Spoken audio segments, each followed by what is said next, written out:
high honor to bring back to the program a guy who is in the process of starting a GoFundMe project to finish his project called Ecstasy, which is really a riveting improvisational demonstration of taking guitar solos uh, amongst great hip hop beats from the last 3 decades or so.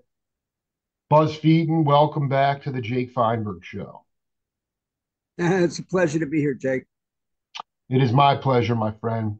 I would love you to talk to the audience if you remember what the sort of the initial spark or inspiration was for Ecstasy.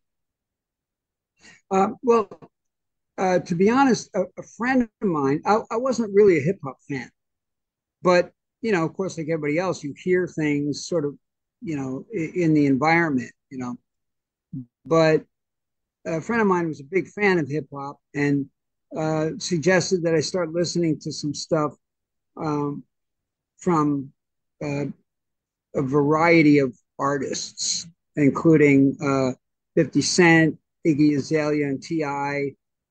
Also, another really interesting, creative rapper named Sage the Gemini. He's Yeah. not that well known, but really cool stuff. Um, Nelly, um, and also some other stuff like DJ Snake and Little John, Ace Hood, you know, Rick Ross, some artists that you know were kind of iconic during that kind of golden age of hip hop. So uh, the light bulb went on because I got it that there was some intent there. Forget the details of the lyrics and all that. Sometimes they're pretty, not exactly sophisticated, but there was to be, No, I did. to be, honest. But the intent of that music was really compelling, and I suddenly understood why people were so drawn to it. That there was just some. It expressed a lot of the rage and the uh, frustration of mostly black artists, um, you know, in society, and and translated through their music, which was really just an expression of their daily life. And suddenly I thought, well, here's a genre where these guys are really just dialing up a beat and, you know, putting some very sort of, rudimentary, uh, music behind their rap. But there was something really compelling about it.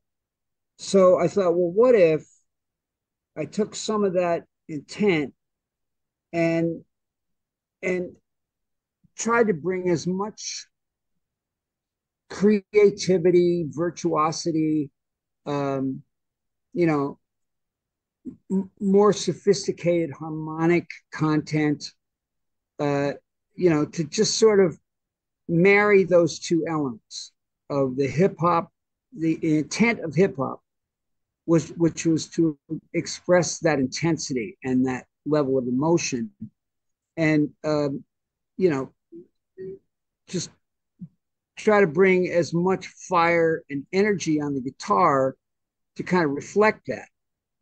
And maybe that could open up kind of a new genre, of, sort of, uh, high level musical content married to the hip hop beats. I mean, as far as you know, um, I'm asking you because I don't know. Because when I first heard some of the trailer or the sizzle reel that you sent me, has this not been explored before? I mean, I love that the light bulb. This is not the first time the light bulb has gone off for Buzz Feiten.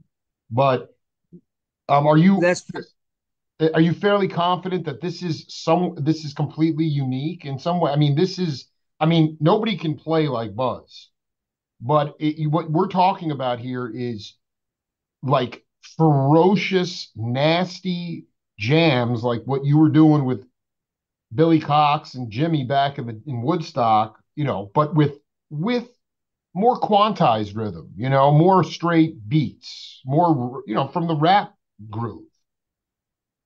yeah, yeah. That is Well, that has not been. I I don't mean, as know if far as we it's. know, that's unexplored territory. I've never heard it. Yeah, me I've neither. never heard it. Yeah, one of the records that really, really impressed me and influenced me a lot was Jeff Beck's Guitar Shop. With Yeah. Terry Bozzio and Tony Hymas.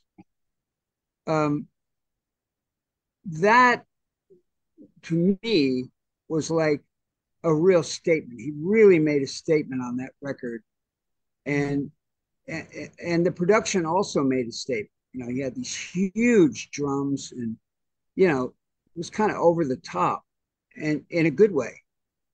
Like he was really bringing. He left it all on the field. He didn't hold back in any way. So I wanted to use that as kind of a model, although it's not the same genre. I wanted to use that as kind of a model uh, for this, but coming from that hip hop place, and so it's not to confuse the audience. This is not hip hop. There's no raps on it. There's no vocals on it. It's all instrumental. And that being said, so I try to use the the hip hop beats and stuff as an inspiring starting point, to let that see where it might take me as far as playing. And I realized sort of halfway in that, hey, I think I might be onto something because first of all, I was pulling stuff out of myself that I had never done, Wow. you know. Wow. So and just like the hip hop guys, I was trying to like not hold back at all, not try to be tasteful or uh, polite. Modern day folk music is hip hop music, and it's filled with rage, and it's filled with the reflections of the cravenness of those neighborhoods, and how they feel trapped, how they can, if they're lucky, get out. And so you keep talking about this intention and this intensity. I'm curious, going back to your earlier days, some of the earlier rap groups, poet rap groups. I'm wondering about, did you ever get to see the Last Poets, or um, did you ever get to see guys like Gil Scott Heron? And in some ways, like they weren't rapping, but they were riffing poetry with all the studio cats. So Right. Well, some of those, we played on the Full Moon played on that Last Poets record called the Hustlers Convention. are you kidding me? I did I not don't know if you know know that. that. No. Yeah, Alan Douglas put that together. Oh my God. The And Hustlers so there's a Convention. yeah, it's called the Hustlers Convention, and it was the original. It's like I don't know if there was rap before that, so it was kind of rap. The origins of rap was the Last Poets and us. So uh, yeah, Gene Dinwiddie actually wrote most of the songs for that. Oh Uh, my God. Wait, the poets didn't write, they did they bring their original tunes, or was it was mainly Dinwiddie? well, yeah, no, the Last Poets brought the poetry, and Dinwiddie kind of filled in the blanks Oh my God. This is musically. So nasty. that's a pretty that was a real you know breakthrough record at that time, and it has sort of a cult following, because it was the origins of hip hop. Hustler. Now, I want to be clear. This was uh, I got Full Moon downstairs on Douglas Records. This was Right, after. and Yeah, so was Hustlers Convention. this was done after the original Full Moon Yes, album. yeah. And so, Alan, you did. Would you say that you had a good personal relationship with Alan? Uh, Alan Douglas was not. It wasn't really possible to have a personal relationship with Alan Douglas, Okay, right on, dude. Yeah, no, I did. but yeah, we were involved with him early on. 1973 Hustlers Convention. I cannot believe I have never seen this record, Buzz. I mean, I Wow. guess Well, yeah. you should listen to it. It's really interesting because it really is. It's if you put that on, it sounds like rap today. Except Yeah. it had never been done, as far as I know. If you remember back that far, I mean, did any of those, even though they weren't, the word rap wasn't really even in existence, did any of those tunes get any radio play, or did any of them catch on, or it kind of fell below the radar? That's why it maybe is a cult record now. Well, I don't think that pop radio was ready for a, a bunch of, sort of revolutionary black guys, uh, Oh, no. reciting poetry over music. I don't think they were really ready for that. So the answer is, it had a cult following, but didn't really achieve commercial success. And a lot of the tracks are, between 2, 3, 4 minute kind of tracks. Four bitches is what I got. The bones fly from the spoon's hand. I mean, this does sound is completely a precursor uh, Yeah, to rap music. I guess maybe the it better. was like, it was the full moon in the middle of June in the summer of '65. It's like that that kind of thing. And the characters were like Spoon and I forget the other uh, characters, Dude, I'm but they gonna were find all this like, record immediately, man. This is and also, by the way, there's a plethora. I mean, my dear, I just wonder about Freddie Beckmeyer played bass on this. So did Jerry he did, Jamont. yeah. Well, it was the same band with Full Moons, Neil Larson and me and Freddie and Philip Wilson and Dinwiddie. Philly, but yeah, I mean, there's also, I mean, at least this is what it says is that it was, got Eric Gale, Dupree, Curtis, Trevor Lawrence. There was a horn section on here. I mean, there was probably some overdubbing too, and then this cat Jalal Lightning Rod on vocals. Right, that was Yeah, he was part of the Last Poets. wow. What was being that I haven't heard the music, was it raw, sort of unsophisticated poetry? I haven't, No, yeah, right. It no, was it different. Yeah. wasn't. Yeah, because Gene Dinwiddie wrote most of it, and he was sort of an avant-garde jazz player from East St. Louis. So it wasn't unsophisticated.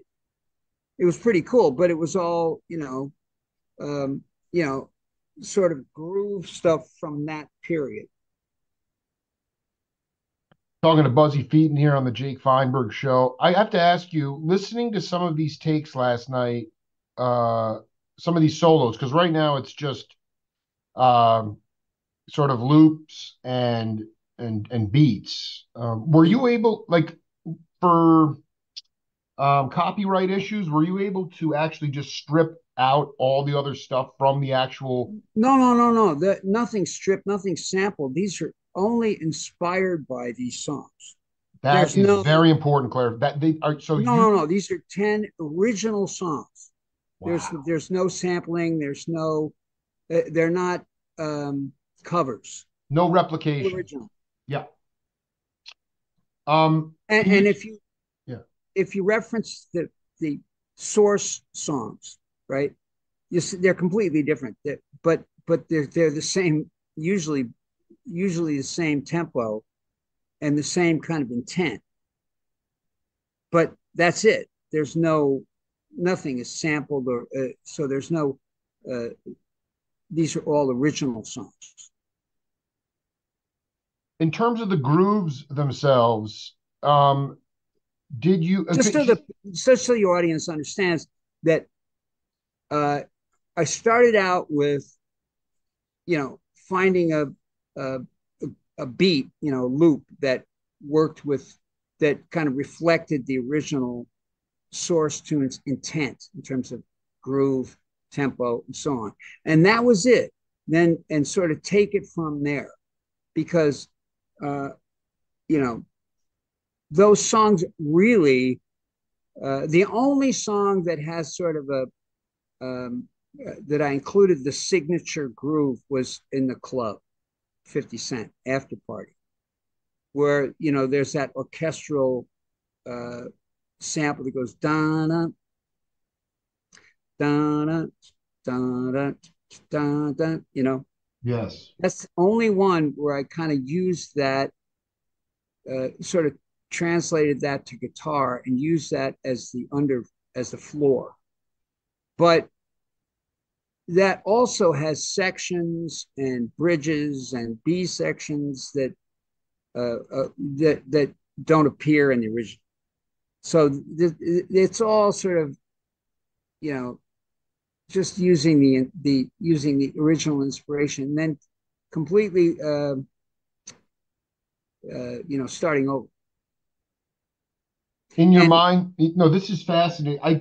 This is sort of an esoteric question, but you're going back to the Hustlers convention.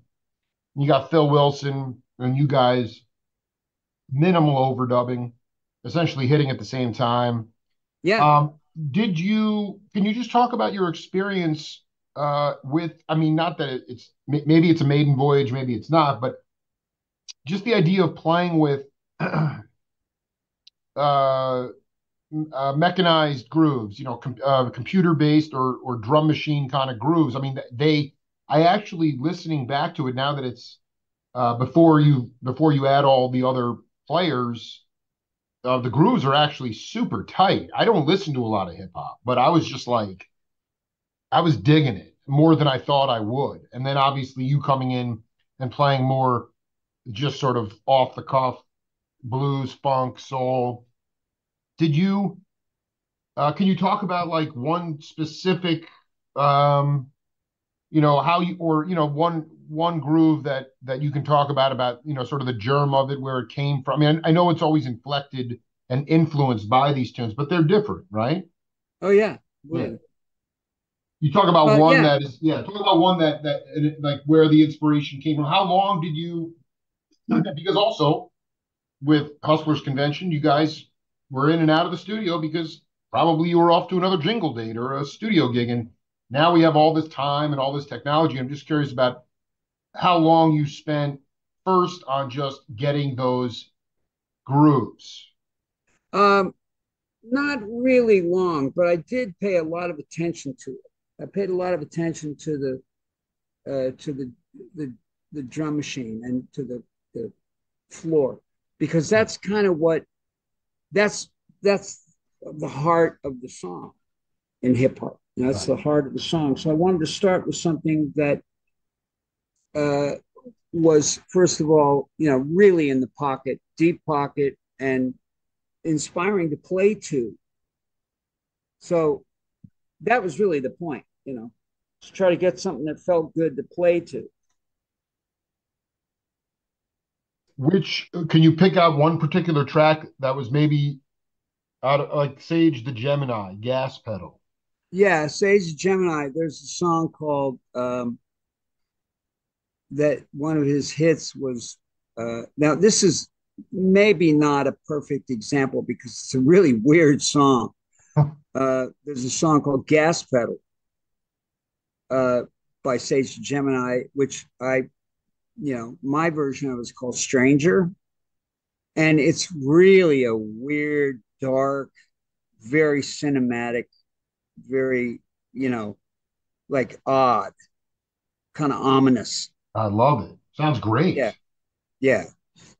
There's another song which was it's a great song. It's called Bugatti by Rick Ross and Ace Hood, where the lyric is, I woke up in a new Bugatti, right? And I titled it Complex. But, it's basically a story of a guy that, somehow through events he can't remember, ends up surrounded by a SWAT team sitting in a brand new $2 million Bugatti. This is fantastic. It's great, but the intent, the chorus of that song is so fucking strong. It's just so strong. And, you know, the other tune that I really love because it's so ignorant, it's just great. It's called Turn Down for What by DJ Snake and Lil Jon. I dig. And, my version is called Your Turn. But it's, there's a couple of guys, just a couple of guys, like you can just see them. They're sitting in their apartment, getting yelled at by their neighbors saying, what turned down for what, motherfucker? You know, and that's, that it's so great. It's great. You can see a couple of guys drunk on their ass, I'm not turning this shit down. Fuck you. So there was something really appealing about that to me. It's just like that, you know, just going for it, I freaking love it, man. That's the Buzz Feiten that I want and it's so hard because you don't get inspired like that a lot. And I No, think there's that's another cool. song by Sage and Gemini called Swerve, which is a really interesting song because, uh, he's basically talking about having sex with one of his friends, his best friend's girlfriend, Right. and, it's like, I got it there, face down, ass up, it's like, it's so cocky and so in your face, but so, it's just like that It's raw. arrogant. It's raw. It's Yeah, it's raw, just man. it's so raw. I But feel like Buzz and I could be walking around with some Arnold Palmers in Brentwood right now, just hanging out. I mean, it's raw. I mean, was let me ask you a question. So the influence of these tunes, are any of them how should I say this? Tempo wise, because you did a very good job of coming up with your own names for songs for these some of these tunes that were inspired by. yeah, I'm because curious. they're not. If you listen to them side by side, they're nothing like it. Okay, They're so I nothing have like to do that. That is because, dude, you are pushing me out of my comfort zone. But I've always been longing for a place to start with hip hop because in my mind, growing up as a high school cat in the '90s, that was the prime time stuff. You're it. mixing Yeah, in stuff. You're mixing in stuff from this century as well, I believe. Um, but so I have always been looking for a starting point. But you're saying that, so I guess in what ways are the tempos are different in some ways, or what? How are they different, even though they're inspired by the well, same? first of all, they're on the originals. There's no ABA song form. They plow. They just plow through one groove, and it's all about the lyric. Right. My songs, there's A sections, B sections, choruses, bridges, all with some fairly high level harmonic content. Not like chord changes, which none of these songs have. Right. Right. So Exactly. right there, I took just the intent of the basic groove and then fleshed it out with song form, you know, and melodies. There's no melodies on the songs, so they're all original melodies, with all these, typical, more traditional song form uh, format. Like there's a great song on there called Mediocre by T.I. and Iggy Azalea. I don't know if you know who she is. She's this white chick that wishes she was black. Anyway, um, T.I. is an interesting guy because he's not great looking, and but the video is him kind of auditioning women, like I don't want no mediocre, bad bitches only, you know, And that the arrogance of that from this guy that's frankly not great looking and not got much happening, but there's something so cool about his confidence. You know what I'm saying? Yeah, I want you to go deeper on that. I mean, Well, he's yeah. So yeah. there's something about the confidence he has by one by one kind of auditioning these gorgeous fucking women, you know, and saying, "Man, I don't know about that. Well, yeah, maybe her, you know." But meanwhile, in the real world, this guy couldn't get arrested. Right. No, he's just my God. Yeah, no, there's wow,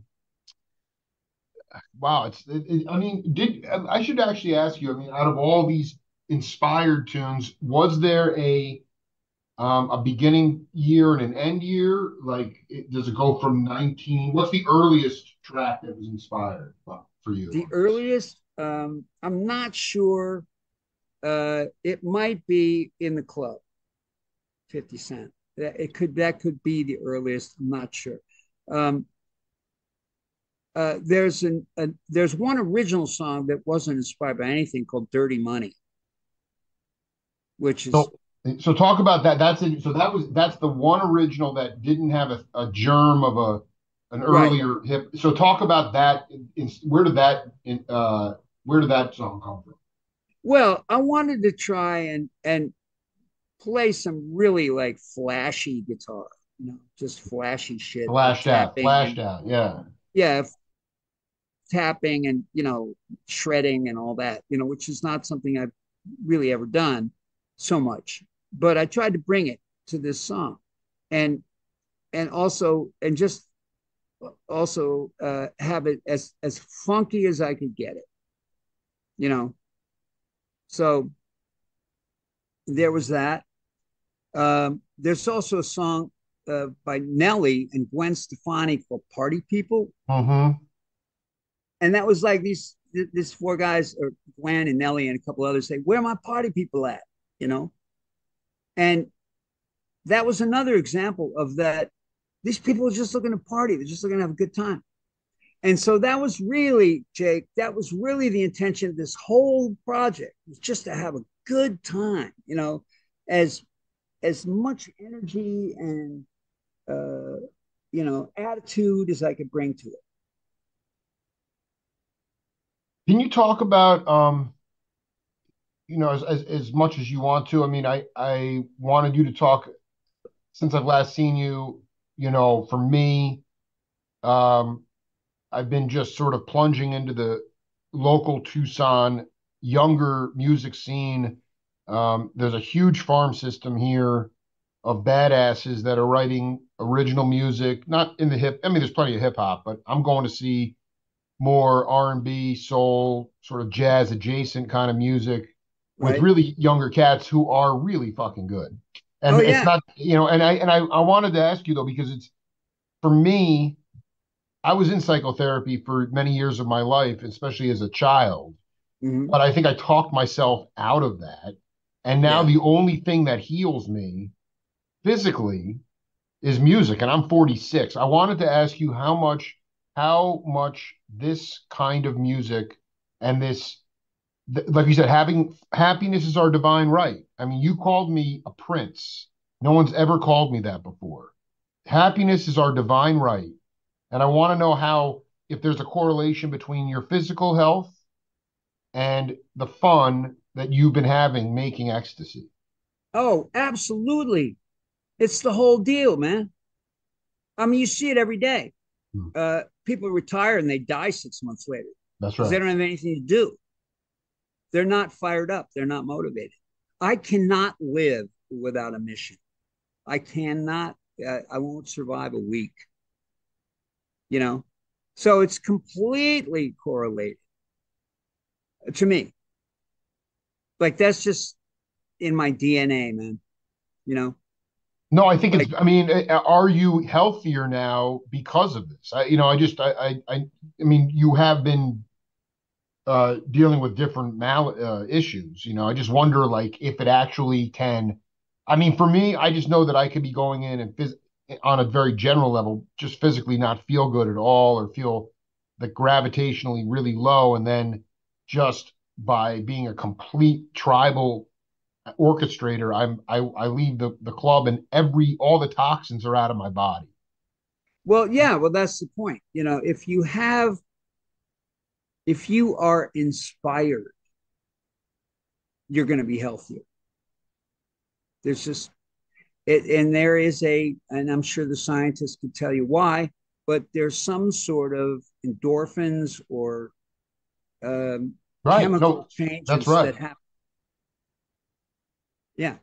I mean, it's So like it's scientifically proven. It's like they there's a Latin word, descarga, where the actual have a spiritual discharge in your brain, and like it well, is affecting that chakra. I can't even imagine what it's. I mean, that must have been happening as a live musician. That must be happening all the time. Not like we can explain it scientifically, but no, I. it's look, if you get out of your own way, you know what I'm Right, that's the saying? key, man. Yeah, that's the Just key. get out of your own way and let it flow through you, because ultimately, uh, God's in charge.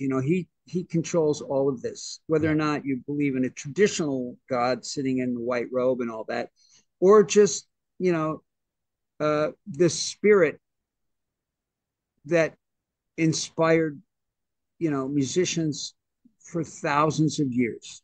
I mean, if you sit down and listen to, like, for instance, Bach, there's an example from the 1600s. Mhm. That's 400 years ago. And what he was writing will never be obsolete. Never. It's just as moving and as inspiring and passionate as 400 years ago. Now, that didn't come from him, you know, personally as a person. That came from whatever you call it, God, the universe, whatever. That came from a different source and not a human source. Do you know what I'm saying? You're nailing it because I would just say that going back, you said Bach really got out of his own way on that. He got out of his own way and he just let it flow through him. Flow, Yes, flow. he had the chops, he had the vocabulary to articulate it in an incredibly masterful way. You know what I'm saying?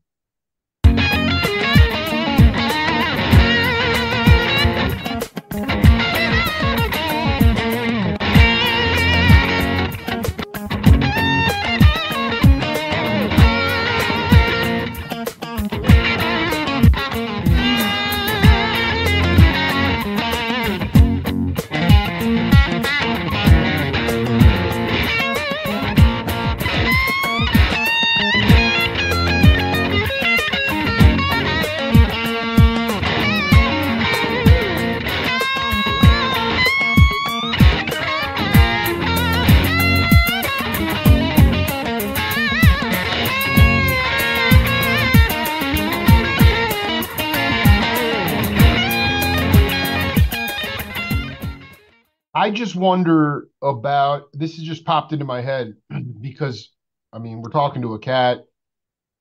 I mean, you're in the studio with Bob Dylan talking about the stains of perspiration and Paul Butterfield and Elvin Bishop and all these cats, Philip Wilson, the list goes on and on and on. I mean, Felix Cavalieri, all one of the Greg Allman, and I mean, so much of that inspiration, which is what you're referring to, you're talking about timeless soul. That box stuff is timeless. It'll go on forever because the inspiration is there. But in the studios, primarily when you were a studio musician singing for your supper, it was a first, second take, and you had to move on to the next session. You didn't have time to perseverate or fixate on your solos. Well, I'm yeah, well, it's the same thing, Jake. It's like, I wasn't one of those guys that got called for, you know, perfect parts. There are other players that did that better than me, for sure. I got called because I would always try to dig a little deeper and find something within myself or that I could, you know, channel that was bigger than me, if Right. you understand. Yes, I love this. It superseded you as a human being, as a Right. person. Just like get out of my own way for 3 minutes and let something else happen. I love it. That, and try to be a good steward of that. Try to be a good caretaker of that by being prepared and practicing and having a vocabulary so that if I got lucky enough to get inspired, I could articulate it. As it relates to ecstasy, Right. the solos, it's different when you're hitting it, and that's the other part about the studio scene of one time. You were hitting all at the same time. There was minimal overdubbing for quite some period of time, and I wanted you to talk about maybe an example of how you derived all these solos that I've listened to on the trailer. I could listen to them all day long. They just Well, rock. I'll tell They, you what, man. yeah. I left it all there. I In want my I want you to opinion, talk about how you did it because I would assume at this point you did it in isolation, yeah, I did. which is different than cooking with Dinwiddie and Wilson. Absolutely. But in some ways it was better for me because I didn't have to uh I didn't have to compromise in any area. I could start with the drums and have them exactly how I want. Whereas when you're doing a session or playing with somebody else, there might be something that's not quite killing you, but you have to work with it. Right, right. But in this case, I could start from the get go with something that I absolutely loved and and built it from there, and let that take over. And that's the point. So I tried to do I tried to honor the creative process by bringing every bit of energy and all the shit that I've learned as a player over the years to this project. And in my, opinion, which is of course not objective, but this is some of the best playing I've ever done. Maybe the best in It's terms of insane, and you think that that has to do with the fact that uh, there were no shackles on you. I mean, right, there right. nothing. Yeah, right. I didn't have to deal with anybody else's opinion. I didn't have to deal with, you know, maybe a taste mismatch. Totally. I didn't have to deal with any of that shit. I could just start from the get go with something I loved and let it propel me uh, forward. And what you're saying to me is that when you on the playback of certain takes, you were hearing vocabulary that you yourself didn't know you had. Right, That's insane. right. I would hear myself playing things that was risky and didn't know if it was going to work or not, but it felt right somehow. Wait, hold on. In the moment, though, in the moment, spontaneous creation, you partially are saying, "Oh my God, I'm going out on a limb," or only Yes. on the playback, you're like, "Wow, I'm really going out there," or you're totally in the moment.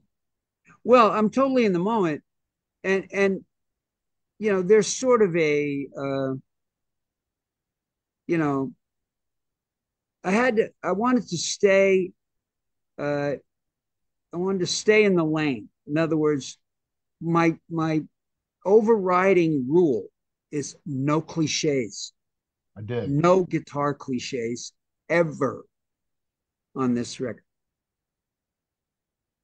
You know, so that was my motivation was to make a record with no cliches, with no safe shit that I've played before.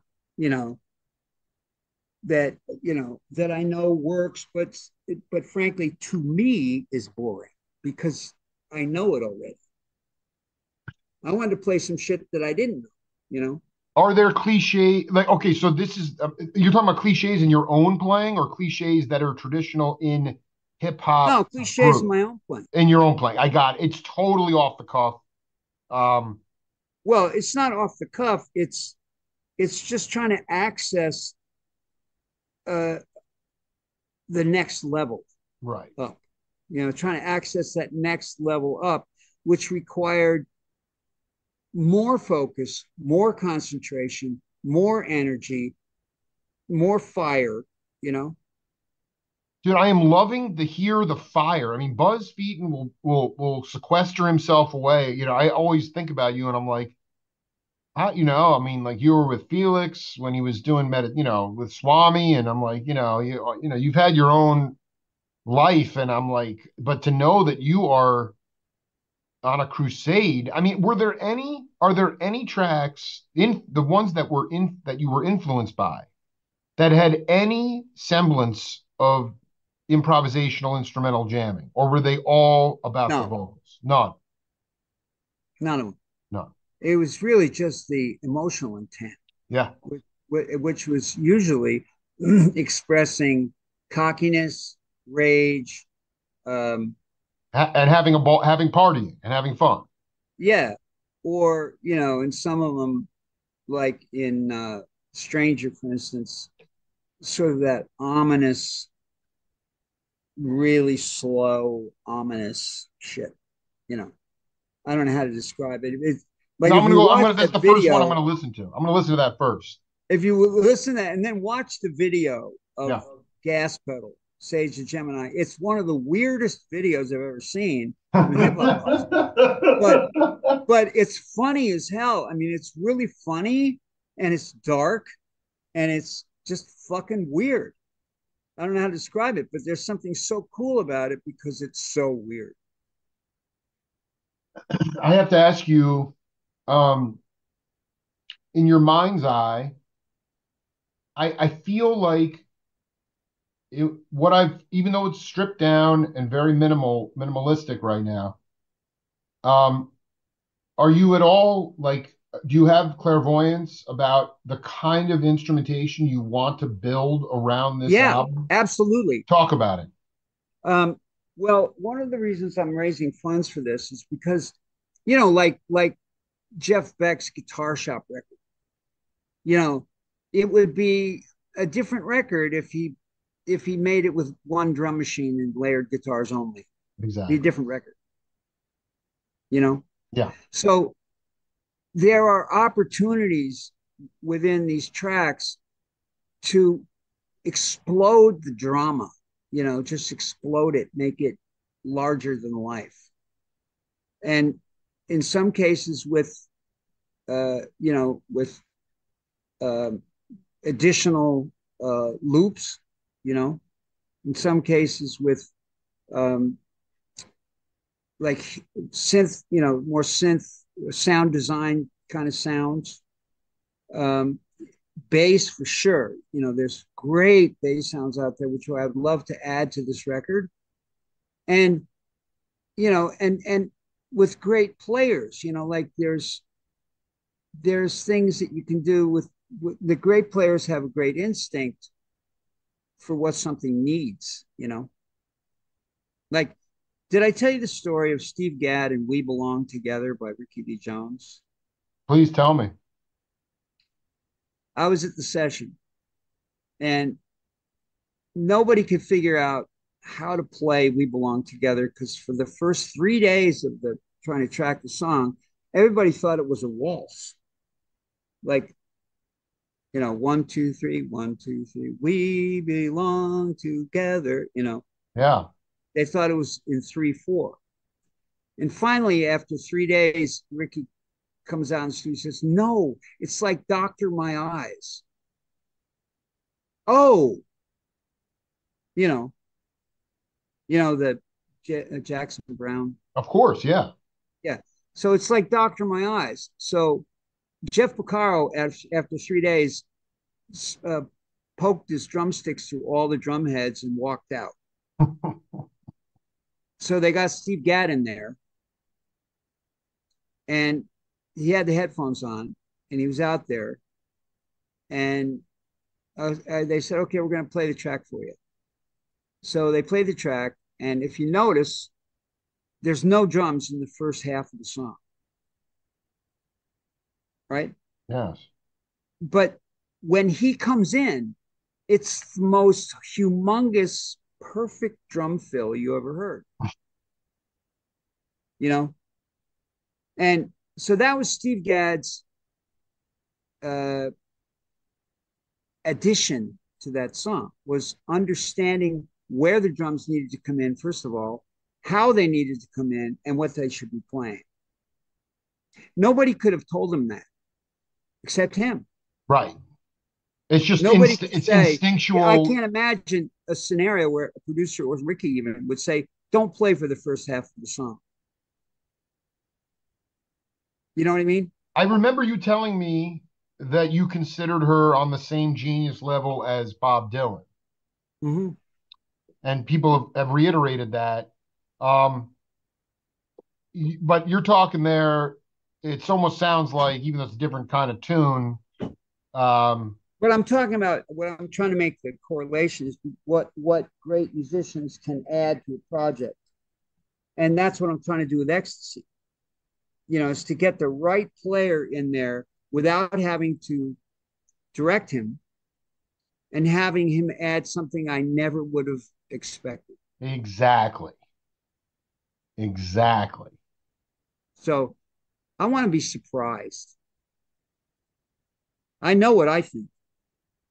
No, but that's I the don't need. best part, man. That's why I mean, in Full Moon, was that were there songs that you guys, because that's the best part about that's why people hired you as a session player. They hired you to bring in something that was going to add some extra flavor to the gumbo. They weren't asking you to necessarily just go note for note off a page. Right. And to me, that is a very important part of the accompanist, because you see a lot of band leaders sometimes micromanage, and then all of a sudden they've sucked the soul out of it. Because what are you bringing the people in for unless you're looking for them to bring what they bring to the table? And I think that is, so you think that you'll, Well, that's the lost. That's the yeah, lost art, Jake. That's the totally, lost art. totally We lost don't art. have any. Yeah, we don't have any producers anymore. They don't have. They have no fucking clue. The best producers back in the day, like Tommy LaPuma, um, Russ Titleman, Lenny Waronker, uh, uh, Hirschberg, all of those. Uh, you know what they did? They ordered lunch. Yeah, no, I did. Literally, Yeah, no, they I'm closed the saying door. Yeah, no, like Orin Keep News left them. literally, Yeah. they literally ordered lunch. Oh, that's great. That was and they called the right people, And and that was it. they let the musicians create the art. There you go. There you go. And so they understood that. They understood that if you leave them alone, musicians will come up with some great shit. Oh my God. If you leave them alone, don't bother them. Don't micromanage them. Don't try to influence them. Don't make suggestions. Nothing. Just stay out of the way, and they'll do it. And you'll have something brilliant that you didn't expect. So that's a lost art. Now people record 4 bars or something and copy and paste it till they have 3 minutes of it, and that's what they do over and over and over. It's just And a formula trip towards sterility. yeah, exactly. And you get these like monumentally overpaid, minimally talented artists who I won't name, um, who surround themselves with really facile, uh, really slick writers, producers, engineers, and and they craft these songs that have nothing to do with inspiration. Zero, zero. It's packaging shoes, you know, Absolutely. Now you're saying that the writers, all of it, man. I know, no, I want to be clear though, because you I'm know, saying that there are huge, huge artists out there that are claiming to write songs they're not writing that's right. because it would not be humanly possible to write that many slick, well crafted, perfect pop songs within the time frame that they were given. And it's just not possible. And I also believe that there are vocals on some of these records that the artists didn't actually sing. I just I know it because I've been doing this a long time. You do know it because most of those, well, there's a lot of, I mean, again, I'm the farthest thing, but very few of those high profile pop acts could even go on tour live and play. They But can't that's what I'm play. saying. That none No. of them do any of it live. It's all done by computer, and it would not be possible to first of all dance around, change costumes, run from one end of the stage to the other without panting hard. You know, you know what Right. I'm You've saying? And done that that. would Yeah, come I through the get it. mic. Yeah. So it's Yeah. just Yeah. that's a no brainer. Just physically, it would be impossible. The one artist that did it was Prince. He would actually get up there and sing. Right. Yeah. Well, he also in his formative years, I mean, he lived through that final crescendo of incredible studio musician. I do want to ask you though, when you talk about these writers, these slick cats, these facile cats, they're all coming from sort of a bean counter mentality, but yet they're Well, being they've been hired by the corporate entity that creates these artists because they're not creating an artist, they're creating a brand. that's right. And because there's all the offshoots like the dolls and the kids' lunch boxes and the outfits and the blah blah blah, and now there's dedicated magazines to these artists, that's only about them. But meanwhile, they had nothing to do with any of it. They're just a prop. And This is that's actually that breaking is my heart. Yeah, no, I get it. And they hire these cats to get this stuff done in a very, very quick time fashion, use the Yeah, technology. because it's a brand. It's a Right. franchise. They're That's starting right. a franchise. They don't give a fuck about the art. They just want to move units and with uh, just outrageous ticket prices, outrageous um, money, Greed. and Heavy, heavy greed. yeah, and there was a time when artists were supported when there was a music business. There isn't anymore. There's no music business. There's a franchise business. Exactly. No, you told me about this, and I actually think that um it's kind of slowly happening, and I do hope it happens even more in our lifetimes, is the philanthropists who dig live music have to step up and create those venues now. It's not going to come from the industry. There is no industry anymore. No, they have to fund it. They have to people, private citizens have to fund it. I was like, you said that 7 years ago. I mean, like, and I know because my friends who I go on tour and follow, and they're road dogging it in a Sprinter van. They don't. You know what it is, Buzz? I mean, there's no money for the gig anymore. That's what I'm saying. They say, you don't. It doesn't matter what the walk up crowd is. The only way you make money at a gig is getting off the bandstand, drenching in sweat, and having to spend 2.5 hours selling merchandise. And if you're Yeah. lucky, Well, maybe there's you'll, a yeah, there's a funny post going around on Facebook. In a pair of blue jeans, yeah, that little pocket on the right, yeah, the one that's above the real pocket, that little yeah. tiny pocket, that's for your Spotify royalties. Pennies, dude, pennies. That's for your Spotify royalties. So there is no middle. Matter of fact, there's only the top three or four artists that are the franchise artists, and then there's everybody You else. nailed it, dude. And that's I know exactly a direct reflection of this top 1%. The inequality is the highest it's been in this country since before the Great it's Depression. Yeah. it has to do with greed. It has to do with setting your priorities, with the priorities that are being set in general in this culture, which is pretty much greed. The rich get richer, man. And they do that by making smart business decisions at the expense of art. I also want to say it's a disservice, and I'm not trying to judge or look down on regular peeps, but, and like my daughters, for instance, I mean, they've been listening to Full Moon. They've been listening to Island of Real. They've been listening to the band. They've been infiltrated with all kinds of angular music.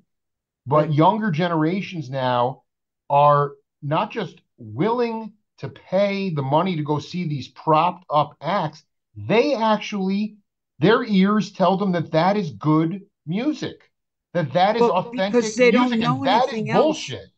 They don't know anything else. I know that. No, that I mean, but what I'm saying is ultimately in a conformist society, if you start brainwashing people enough, ultimately, that's where you go. You go towards autocracy. You go towards fascism.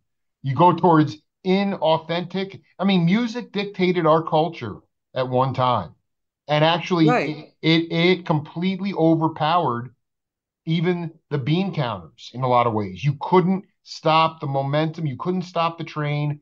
The people were tuned in. They understood and they heard the music and obviously the storytelling. And today it's like everything but the music, and millions of people are being just they're being it's made for pacification now. It's made for eat. Why do we have an opioid crisis? You listen to people know this in their soul too, Buzz. They I know know, they do. and they There's get a that's why there's the addiction. They know it, man. Yeah, that's why, it's like there's a word that comes to mind. It's vapid. Vapid, It's empty. Yeah, it's it's vapid, vapid man. content. Dude, I Vapid. love that you No, just used that freaking word, man. yeah, I don't know why it popped in my mind, but that's what it is. It's just vapid. It's fucking boring, man. And I don't want it anywhere near me, personally, because um, I'm not interested. It doesn't appeal to me at all, and it's too bad. It's a shame that so many of the younger people were never exposed to art in music. You know, there's kind of a nostalgia for it, but they don't really get it. They You don't dig? I know, understand. dude. You're 100, well, that's a whole other conversation. Before I wrap up with this, in 50 years, when after we've left this planet, what is it's all about leaving a legacy, Buzz, in Yeah, this life, and you have, and so many other cats, the Chris Parkers and the Brecker brothers, and all these beautiful people that I've been able to sort of archive. I want to make sure that their legacy lives on. But as it relates to ecstasy, hmm because you will reach the money goal, you will get to the top of the mountain, you will get this out. What is what is a seminal thing that you want people to hang on to that are going to listen to this interview 50 years from now and then go seek out ecstasy? uh, I think it's just the idea of being all in artistically. What does that look like to Buzz Feiten? All in. All in means uh, let me see how I can say this. It means losing myself.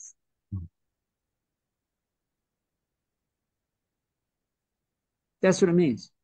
Losing myself, just losing myself, uh, losing awareness of self. You know, because that's ultimately the experience that you go for me anyway, as a musician, Absolutely. is to lose myself and be in the moment, being carried away by another force that's larger than me. And recognizing that it is the music is larger than you, so that your ego is not there. No, And it yeah, of course there's always ego, and there's right. always, you're always aware of yourself on some level, but it's the idea of making a commitment, uh, making a commitment to being inspired. I guess that's what it I is. love it. You know what it is? This is something we haven't talked about, but it's just a classic line because this is what it's about. Being all in for you on these solos Yeah, is playing beyond what you know, right. Playing going beyond and playing stuff beyond. I never played before. Exactly, dude. This is. I'm so fired up now, dude. Like Well, this is a higher art because there's a lot of art and some of it's we're awash in mediocrity now. Like we said, yeah, vapid, it's vapid. yeah. But that's the highest level of art because you're playing beyond what you know. You're not in the practice room. You're going for it. And that inspiration and that intention can seep through the speakers and hit people in their soul. Well, that was my intention, to try and expose myself. You know, expose that. You know what I'm saying? Totally. Be vulnerable. Be Expose it. vulnerable. Yeah, be vulnerable. Yeah. Yeah, be vulnerable. Exactly. Buzz, it is so good to hear your voice. And this was such a ball, man. And we'll talk after this today, but I'm ready to I'll transcribe these stories. I'll do whatever I can to help disseminate and promote ecstasy because I want to see this thing through. I really love more than anything else. I love the solos, I love the music, but I love the fact that you are inspired by this project because you know what we need the old guard to be inspired because I also think that yes, it does look pretty vapid, but pretty quickly things can turn quickly. Yeah. And Well, and I that's all I'm believe. saying. Like this is why we need. And I'm not, I'm not counting on it. I have no expectations, but Yeah. I do know that you cannot ever kill the soul. And the fact No. is, you're not making you're not out there doing like a Paul Butterfield tribute album or something. I mean, Right. you're doing something original and you're geeked up about it, Yeah. and that's it, man. That's it, man. You, that's it. Yeah. It really is. That's it. And I know that there's a lot of people that have a deep longing for some real shit. You know. I think you hit on it. We'll have to pick it up in the next chapter. It's just there is a nostalgia with the younger cats, but I will say I am meeting some really young cats who are like the Buzz Feitens of the 21st century. It's firing me up. It is Yeah, firing man. me up.